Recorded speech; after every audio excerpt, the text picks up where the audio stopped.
Hello everyone, welcome to my channel dear Vicky sir, जो कि एक एकेडमिक चैनल है। यहाँ पर 6 से लेकर 12 तक के हम कंसेप्ट डालते हैं।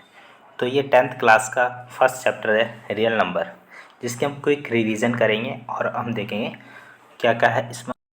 ठीक है, तो आइए देखते हैं सबसे पहले इसको।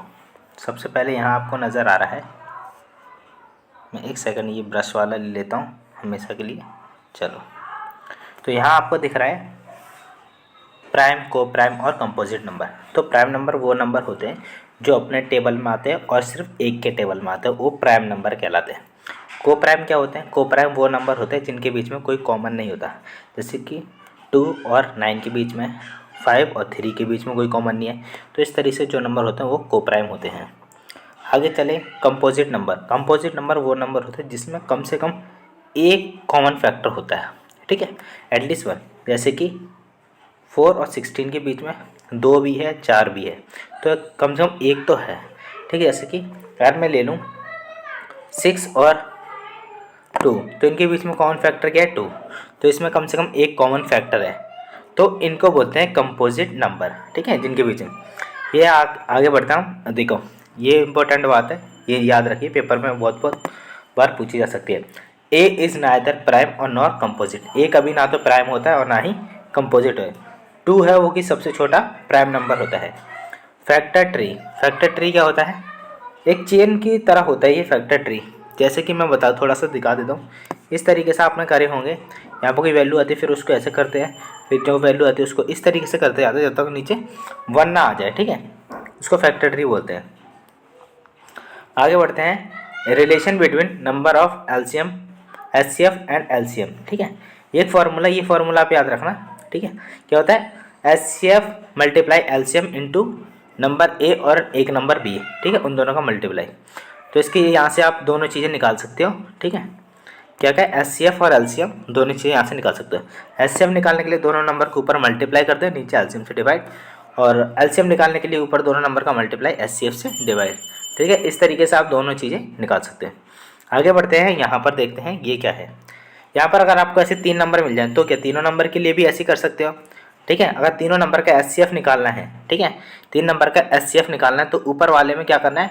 तीनों नंबर का मल्टीप्लाई और एलसीएम, और नीचे क्या करना है? एलसीएम पहले, पहला दूसरा नंबर, एलसीएम दूसरा तीसरा नंबर, एलसीएम फिर तीसरा और पहला। ठीक है, इस तरीके से आप एलसीएम और एचसीएफ दोनों निकाल सकते हो। ठीक है, आगे देखिए रियल नंबर को। रियल नंबर में ये नंबर विच नाइदर रैशनल और irrational is called real number. ना तो वो रैशनल होते हैं ना इरेशनल, वो रियल नंबर होते हैं। ठीक है, रैशनल नंबर जो पी और क्यू की फॉर्म में लिखे जाते हैं, जैसे आप ये यहाँ देख पा रहे हो 3 और 5, ठीक है, 7 9 ये वाले, और -7 -3, ये कभी बस क्यू जीरो नहीं होगा। पी और क्यू के फॉर्म में होते हैं, क्यू लेकिन यहाँ पर कभी नीचे जीरो नहीं आएगा, ऊपर जीरो आ सकता है। ठीक है, रैशनल नंबर जो कि इस तरीके से फॉर्म में लिखा है, √3 √2 √15, पाई भी एक रैशनल नंबर है। ठीक है, और ये सारे रैशनल, जैसे √7 जो कि रैशनल नंबर है, इसमें भी क्यू जीरो नहीं होना चाहिए। ठीक है, आगे देखें, यहाँ पे ये थ्योरम है कुछ।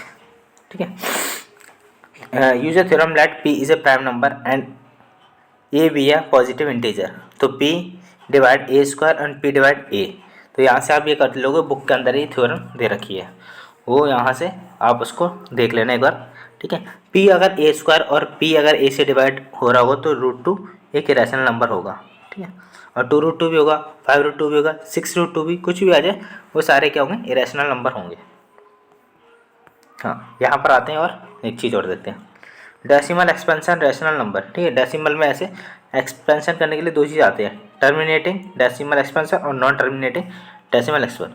टर्मिनेटिंग जो कि ख़त्म हो जाते हैं, जैसे कि 1.345। ठीक है, टर्मिनेट हो गया, ये ख़त्म हो गया, यानी कि होता है 1.3333333, इस तरीके से चलता रहता है, वो नॉन टर्मिनेटिंग होता है। ठीक है, नॉन टर्मिनेटिंग में भी कई चीज़ें आती हैं, जैसे कि यहाँ पर आएगा करिंग और रिकरिंग वाला। ठीक है, ये रहा non terminating and decimal factor. ठीक है, करिंग और रिकरिंग वाला बता देता हूँ मैं आपको। करिंग क्या होता है? एक ऐसे सेम चलता रहता है। ठीक है, रिकरिंग में क्या होता है? चेंज होता रहता है, 4 5 6 फिर 4 5 7 ऐसे उसमें चेंज होता है, वो रिकरिंग होता है। ठीक है, यह नॉन रिपीटिंग डेसिमल। ठीक है, नॉन रिपीटिंग बोल दे सकते हो उसको, और एक हमारा रिपीटिंग वाला। ये रिपीटिंग आ गया, ये रहा। उस पर बार लगा देते हैं, जैसे कि यहाँ पर रिपीटिंग आता है 1.333333, इसके ऊपर लगा दें 1.3 बार, ठीक है। इस तरह से वो करिंग हो गया, और रिकरिंग वाला ये हो गया ना, करिंग बोलते देखो इसको, ये रहा, ये लिखा हुआ ना करिंग, ठीक है, ये नज़र आ गया आपको करिंग, ठीक है। यानी कि 1.3333 इस तरीके से जाएगा वो नॉन रिपीटिंग, और रिपीटिंग वाला का हो जाए जिसके अंदर की सारी वैल्यू चेंज होती जाएगी। ओके, क्या हो जाए, इसमें वैल्यू चेंज हो रही है देखो, ठीक है। ये नॉन रिपीटिंग है, इसको रिकरिंग भी बोलते हैं, ठीक है। और ये थ्योरम है जो कि आपको बुक में मिल जाएंगे एक्सपेंशन करने के लिए। आते हैं अब ऑब्जेक्टिव टाइप में क्वेश्चन में क्या क्या बोल रखा है। From some m integer every even the integer, ठीक है। अगर कुछ ऐसे इंटीजर जो एम है, लेकिन एवरी इवन इंटीजर इस फॉर्म ऑफ, जितने भी इवन इंटीजर कैसे होंगे, इवन नंबर कौन से होते हैं, ठीक है। एम मान लो कि एक नंबर है 1, ठीक है, तो 1 में 1 जोड़ देंगे 2, ठीक है। और एवरी इवन इंटीजर बोल रखा है, ठीक है, 2 4 6 इस तरीके से बढ़ना चाहिए वो। तो एम के अंदर ये वाली वैल्यू सही रहेगी ना। अब इसमें कुछ भी रख दो, ठीक है, 1 2 3 4 5 कुछ भी रख दो। और मैंने 1 रखा एम की जगह, तो एम की जगह 1 रखा तो क्या जगह 2, 2 रखा तो 4, 3 रखा तो, ठीक है, इसका आंसर हो जाएगा सी वाला। ऐसे बहुत सारे क्वेश्चन है, ठीक है। ये डायरेक्ट फार्मूला बेस्ड क्वेश्चन है ये वाला।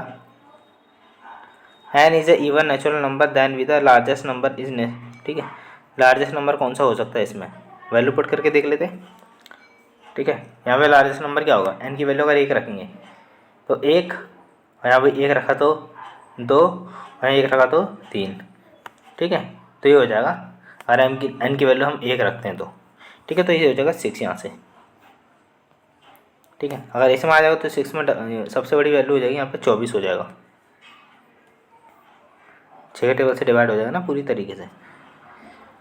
Product of 2 consecutive positive integer is divide by 2 positive consecutive integer, ठीक है। प्रोडक्ट होना चाहिए कंसेक्यूटिव लगातार, ठीक है। मैंने ले लिया पॉजिटिव इंटीजर, ठीक है, मैंने ले लिया लगातार 2 कंसेक्यूटिव, यानी कि 1 और 2 से डिवाइड करूँ तो 1 पॉसिबल है, ट्रू है, ठीक है। मैं 4 5 ले लूँ, 3 6 ले लूँ, किसी में लेकिन 2 तो आएगा इसमें, एक ये बनाएगा एक और आएगा, लेकिन पूरी तरह से डिवाइड हो जाएगा, ठीक है। और द नंबर 4 की power n where n is a natural number and with 0 digit for any natural number n। ये वाला आप एक बार ट्राई करना, फिर मैं बताऊंगा इसको, ठीक है। इस टाइप के ऐसे बहुत सारे क्वेश्चन हैं, अगर आप चाहते हो ये सारे क्वेश्चन मैं सॉल्व करवाऊँ, ठीक है, तो कमेंट करके ज़रूर बताना। देखिए इतने सारे क्वेश्चन हैं ये, ठीक है। असेसन रीजन वाले भी हैं, देखो क्वेश्चन की भरमार है यहाँ पर, साथ के साथ इसके नीचे इसके सॉल्यूशन भी है, ठीक है, सॉल्यूशन के साथ भी है। अगर आप चाहते हो तो इसकी मैं एक वीडियो बना के डाल देता हूँ ऐसे ही, जिसमें आपको क्वेश्चन रिकॉर्ड हो जाएंगे, ठीक है। तो क्वेश्चन रिकॉर्ड कर लीजिए, ये हो गए 4 क्वेश्चन, ठीक है। ये वाले क्वेश्चन रिकॉर्ड कीजिए, ये वाले देखते चलिए बस आप आराम से, आप पॉज करके वीडियो को रोक के आराम से क्या करोगे, इनको नोट कर लेना और इनको कोशिश करना सॉल्व करने की, ठीक है। जितने ज़्यादा आप क्वेश्चन सॉल्व करोगे उतने ही आपके अच्छे नंबर आएंगे। और इन सब के ना क्या है, सॉल्यूशन आपको नीचे मिल जाएंगे, जिससे आप प्रत्येक क्वेश्चन के बारे में आप जान सकोगे और उनके सॉल्यूशन भी देख सकोगे कि मेरा क्वेश्चन कितना सही था कितना गलत था, ठीक है, उसको अच्छे से चेक कर पाओगे। तो सॉल्यूशन को अच्छे से लिखना, ठीक है, और समझ के करना एक बार, ठीक है। ये सारे सॉल्यूशन लिख रखे हैं यहाँ पर, ठीक है, और उसका एक्सप्लेन भी कर रखा है इस यहाँ पर, ठीक है। तो इस तरीके से आप यहाँ पर एक्सप्लेनेशन भी देख सकते हो उसका, एक एक क्वेश्चन का, जितने यहाँ पर जो क्वेश्चन आपको मिलेंगे उन सब के सॉल्यूशन भी मिलेंगे यहाँ पर, लास्ट तक के सॉल्यूशन है, जितने की इसमें जितने क्वेश्चन दिखा गए उतने ही इसमें सॉल्यूशन भी दे गए, ठीक है। ये देखो बिल्कुल एक्सप्लेन करके दे रखा है यहाँ पर पूरा अच्छे से, तो इसको देखना ना भूलें, ठीक है, और पूरी वीडियो देखें, और जितने आप क्वेश्चन सॉल्व करोगे उतना ही आपके अच्छे नंबर आएंगे, ठीक है। तो नंबर सिस्टम का पहली बार में आपको ये जितने ज़्यादा क्वेश्चन कर लोगे तो आपके नंबर भी बहुत शानदार आएंगे। आई होप आपको वीडियो अच्छा लगा, तो वीडियो को लाइक शेयर और कमेंट जरूर कीजिएगा। Thank you.